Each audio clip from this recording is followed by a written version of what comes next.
wabarakatuh. Di sini saya akan menjelaskan tentang administrasi ketatausahaan sekolah.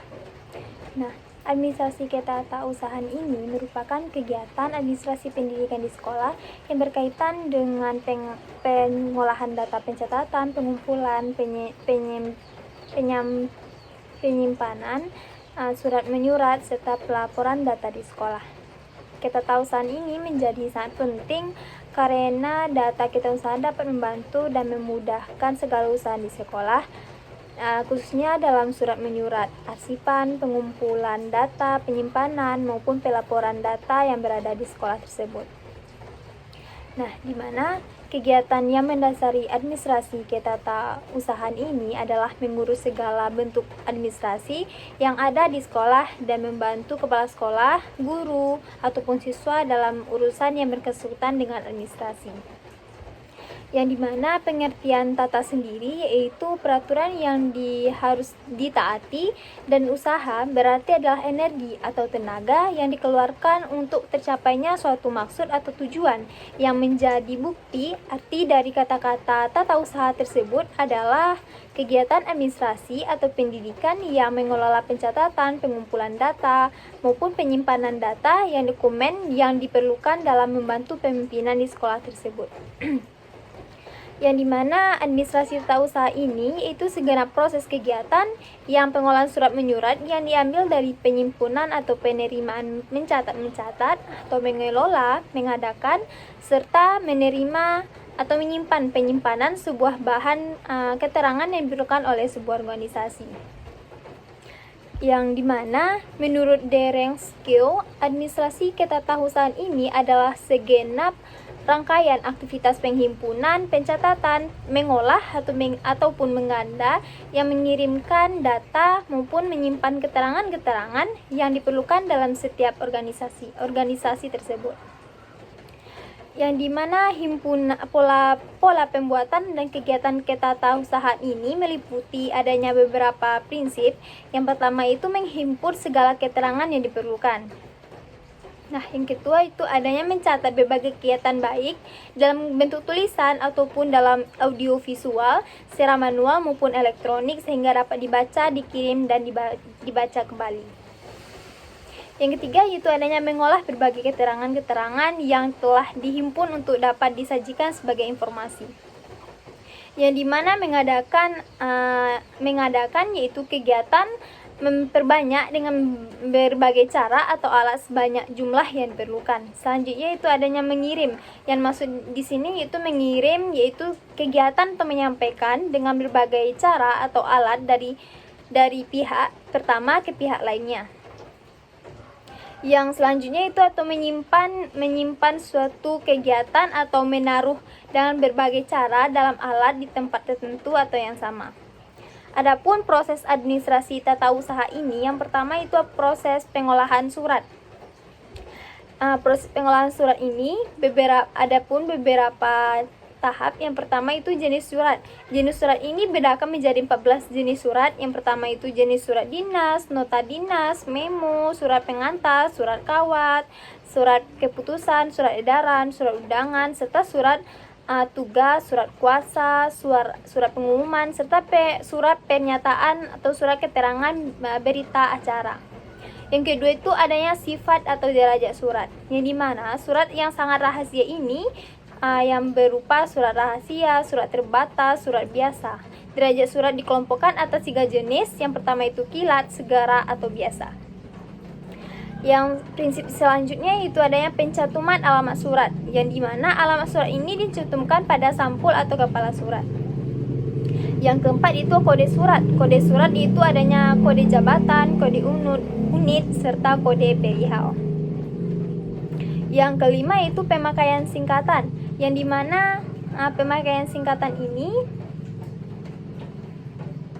dilakukan untuk dalam penulisan dalam penandatanganan surat adalah AN atas nama yang diperlukan jika yang berwenang menandatangani surat menguasakan penandatanganan surat terhadap pejabat setingkat di bawahnya. Yang selanjutnya itu ada cap jabatan atau cap dinas. Cap jabatan ini merupakan cap atau stempel yang diperlukan oleh pejabat tertentu. Sedangkan cap dinas ini merupakan cap atau stempel yang diperlukan oleh setiap pejabat. Yang terakhir yaitu adanya prosedur pengurusan surat, yang dimana penerima surat, pengiriman surat, pencatatan surat, serta pengarahan surat atau pengolah surat. Yang kedua yaitu adanya arsipan. Arsip yang dimana arsip ini adalah naskah yang dibuat atau disusun yang diterima oleh lembaga-lembaga atau swasta dalam bentuk dan corak ataupun baik dalam keadaan tunggal maupun berkelompok dalam rangka pelaksanaan kegiatan lembaga lembaga tersebut. Kegiatan pengolahan arsipan ini terdiri dari asas penataan arsip, sistem penataan arsip, prosedur penataan arsip, peralatan dalam penataan arsip, serta penyimpanan arsip. Selanjutnya itu adanya tata ruang kantor atau sekolah, yang dimana menurut Litever atau Perform mengatakan overall may be before, yang merupakan tata ruang kantor dapat dirumuskan sebagai penyusunan perabotan dalam unit perlengkapan pada ruas yang tersedia. Yang pertama itu ada asas-asas pokok tata usaha kantor, yang dimana menurut Richard Muster ada 4 asas tata ruang suatu kantor. Yang pertama yaitu asas jangka terpendek. Yang kedua, asas rangkaian kerja. Yang ketiga, penggunaan segenap ruangan. Yang keempat yaitu asas penggunaan segenap susunan tempat kerja. Adapun bentuk-bentuk tata ruangan kantor, yang pertama itu tata ruang terbuka, yang dimana tata ruang terbuka ini dipergunakan untuk ruang bekerja, tidak dipisah-pisahkan ataupun tidak menggunakan penyekat, tapi suatu aktivitas dilakukan pada ruangan yang besar sehingga yang bekerja dapat mudah diamati dari sudut pandang manapun. Yang kedua yaitu ada tata ruang tertutup, yang dimana tata ruang ini terpisah-pisah ataupun tertutup apabila disusun ruangan ini bekerja dibagi-bagi berdasarkan beberapa bagian. Adapun prinsip-prinsip tata ruang kantor, yang pertama yaitu pekerjaan harus mengalir terus-menerus sedapat mungkin dalam garis lurus. Yang kedua itu bagian-bagian atau seksi-seksi yang berfungsi sama dengan yang berhubungan harus ditetapkan secara berdekatan untuk mengurangi waktu berpergian. Nah, adapun peranan guru dalam administrasi ketatausahaan sekolah, yang pertama itu pencatatan murid, yang dimana pencatatan murid ini adalah suatu baru siswa sekelas per semester dapat mengulang kelasnya, pemindahan serta jumlah siswa yang dikeluarkan serta lulus ataupun tidak lulus. Yang di samping itu, tugas lainnya adalah pencatatan daftar hadir siswa, yang dimana dalam rangka untuk menghitung keaktifan siswa dalam berpartisipasi dalam kegiatan di sekolah tersebut.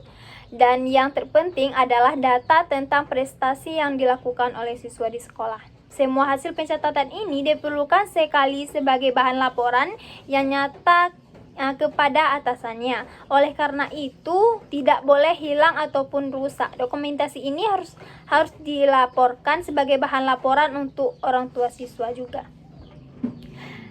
Yang dimana terutama PNS yang sangat berguna untuk pemimpinan guru itu selanjutnya, yaitu pada gilirannya nanti semua data itu akan berguna sebagai bahan bimbingan, perencanaan, pengawasan, koordinasi, serta dalam pendidikannya. Data yang dicatat ini dengan rapi, dalam lengkap, dan sangat menunjang untuk mengatasi masalah yang dialami sekolah maupun pribadi di sekolah, yaitu guru sendiri. Data yang lengkap akan memberikan petunjuk untuk mengambil keputusan bagi kepala sekolah. Jadi, dapat disimpulkan bahwa ketatanusahaan ini menjadi penting karena ketatanusahaan dapat membantu mempermudah segala urusan di sekolah, khususnya dalam surat menyurat, arsipan, pengumpulan data, penyimpanan data, maupun pelaporan data. yang dimana kegiatan administrasi ketatahusan ini adalah mengurus segala bentuk administrasi yang diperlukan di sekolah maupun membantu kepala sekolah ataupun siswa maupun guru yang ada di sekolah tersebut. Sekian pembahasan dari saya ucapkan terima kasih. Assalamualaikum warahmatullahi wabarakatuh.